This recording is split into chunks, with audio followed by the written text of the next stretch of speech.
The Tale of Urashima Taro.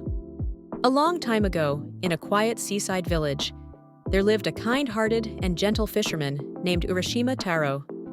He was known for his compassion and his love for the sea, spending his days fishing and enjoying the beauty of nature. One day, as he strolled along the beach, he came across a group of children tormenting a small turtle. The poor creature was struggling to escape, but the children showed no mercy. Feeling pity for the turtle, Urashima stepped in. "Stop that!" he said firmly to the children. "What harm has this turtle done to you? Let it go!" The children hesitated for a moment, but seeing Urashima's serious expression, they ran off, leaving the turtle behind. Urashima gently picked up the turtle and carried it to the water's edge. "There you go, little one. Be safe," he said as he released it back into the sea. The turtle swam away, and Urashima continued on his way, thinking little of the encounter. Several days later, while he was fishing in his boat as usual, something extraordinary happened. The turtle he had saved appeared before him, swimming up from the depths of the sea. To his astonishment, the turtle spoke. "Mr. Fisherman, I am the turtle you saved the other day. My princess Otohime has sent me to invite you to the Dragon Palace, Ryugujo, to thank you for your kindness." Urashima was stunned but curious. "The Dragon Palace? Under the sea?" he asked. The turtle nodded. "Yes, it is a beautiful palace where the princess resides. Please climb onto my back, and I will take you there." Though hesitant at first, Urashima couldn't resist the invitation. He climbed onto the turtle's back, and together they dove beneath the waves. As they traveled through the underwater world, Urashima was amazed by the sights around him. Schools of colorful fish swam gracefully, and the seabed was covered in vibrant coral that shimmered like jewels.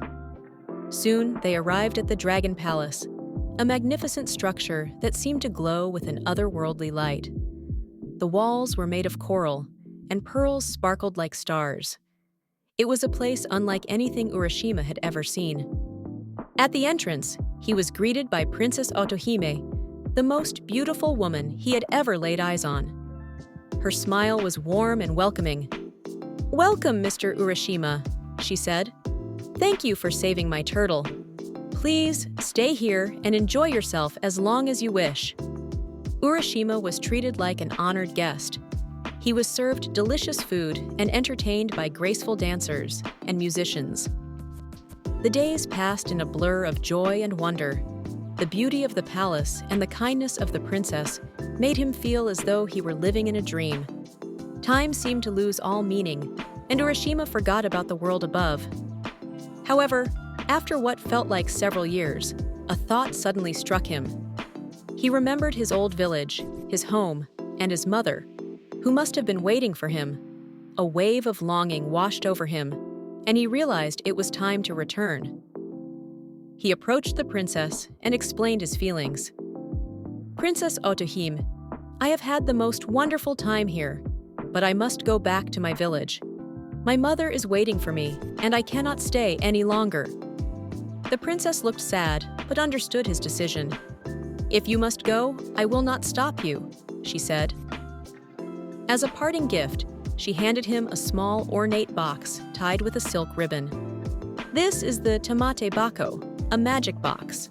Please take it with you, but remember, do not open it unless you are in great trouble." Urashima thanked her and climbed onto the turtle's back once more.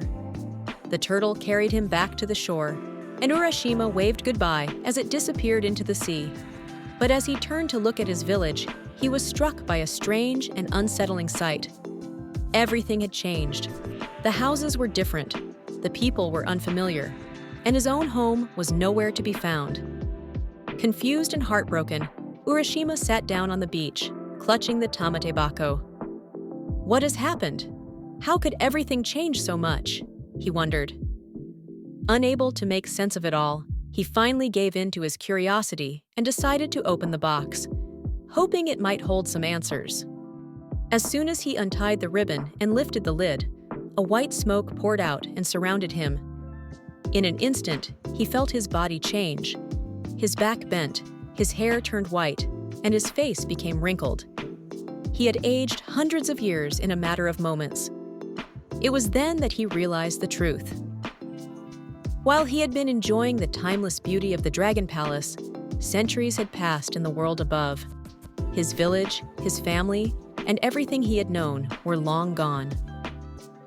Alone and bewildered, Urashima gazed out at the sea, unsure if his time in the Dragon Palace had been real or just a fleeting dream.